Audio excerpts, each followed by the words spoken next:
MPDO సంతకం పెట్టిస్తుంది. ఊళ్ళో leaders, అధికార పార్టీ లీడర్స్ వచ్చి తెల్లకాయ మీద సంతకం పెట్టి ఇది ఫ్లాట్ అని చెప్పిస్తున్నారు.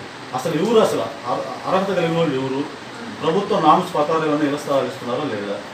ప్లస్ ఇంకోటి ఏంటంటే ఆ లేఅవుట్ లెవెలింగ్కి కింద బురద మట్టి తోలేసి పైకి వచ్చి ఎర్రమట్టి పరిచేసి కోట్ల రూపాయలు బిల్లు చేసుకున్నారు.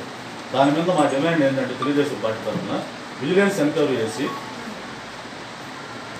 అసలైన లబ్ధిదారులు ఎవరు, ప్రభుత్వం నామ్స్ ప్రకారం అసలు ఎందుకు 3 లిస్టులు మార్చాల్సి వచ్చింది, ఇప్పుడు ఆఫ్లైన్ లిస్టు ప్రకారం ఎందుకు వాళ్ళకి స్లిప్పుల మీద ఇచ్చి ఇది స్థలం అని అంటున్నారు అనేది మాకు విజిలెన్స్ ఎంక్వైరీలో విచారించి న్యాయం చేయండి. అట్లా చేయని పక్షంలో తెలుగుదేశం పార్టీ తరఫున ప్రజల పక్షాన న్యాయ పోరాటం చేస్తాను. దయచేసి సరిపోద్దా? చాలు సార్, బుర్ర దించుకుంటే చాలు. ఓకేనా? ఈ రాష్ట్రంలో రాష్ట్ర ముఖ్యమంత్రి జగన్ రెడ్డి గారు అర్హత కలిగిన ఇళ్ల స్థలాలు లేనటువంటి ప్రతి ఒక్క పేదవాడికి ఇల్లు ఇస్తాం, దాంట్లో ఇల్లు నిర్మించిస్తామని చెప్పి చెప్పడం జరిగింది. దాని ప్రకారంగా ఒక నామ్స్ను కూడా ప్రకటించి విడుదల చేయడం జరిగింది. ఆ నామ్స్ ప్రకారం నియోజకవర్గంలోని ప్రతి గ్రామంలో కూడా అర్హత కలిగినటువంటి ఒక లిస్టుని, ఇళ్ల స్థలాలు లేని అర్హత కలిగినటువంటి ఒక లిస్టుని తయారు చేయడం జరిగింది. ఇప్పుడు గ్రామాల్లో ఉన్నటువంటి అధికార పార్టీ నాయకులు అయితేనేమి, మండల స్థాయి అధికారులు అయితేనేమి ఈ లిస్టుల్ని 3 లిస్టులు చేశారు.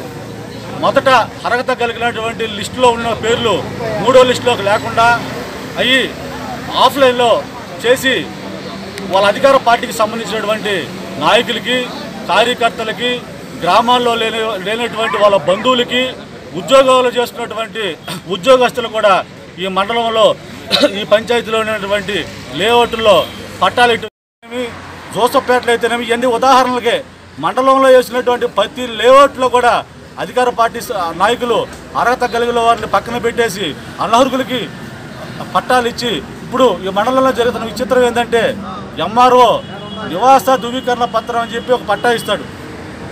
ఎంపీడీఓ వచ్చి ఒక కాగితం మీద సంతకం పెట్టేస్తుంది నీకు ఇది ఇళ్ల స్థలం అని.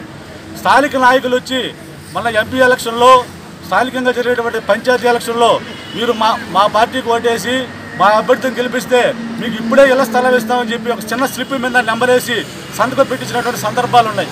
ప్రజల్ని ఈ విధంగా మభ్యపెట్టి ఈ విధంగా మోసం చేసేదాంట్లో మొదటి స్థానంలో ఈ అధికార పార్టీ నాయకులు ఉన్నారని చెప్పి ఈ సందర్భంగా తెలియజేస్తున్నాం. అసలు ఎంఆర్ఓ ఇచ్చిన పట్టా చెల్లుబాటు అవుతుందా, ఎంపీడీఓ ఇచ్చిన పట్టా చెల్లుబాటు అవుతుందా, లేదు స్థానిక నాయకులు స్లిప్పుల మీద రాసి ఇచ్చినటువంటి సంతకం పెట్టించినటువంటి స్లిప్పులు చెల్లుబాటు అవుతాయో కూడా ఈ విచారణ తేల్చాలని చెప్పి, తేల్చి అర్హులైనటువంటి వారికి న్యాయం చేయాలని చెప్పి మా తెలుగుదేశం పార్టీ తరఫున మేము డిమాండ్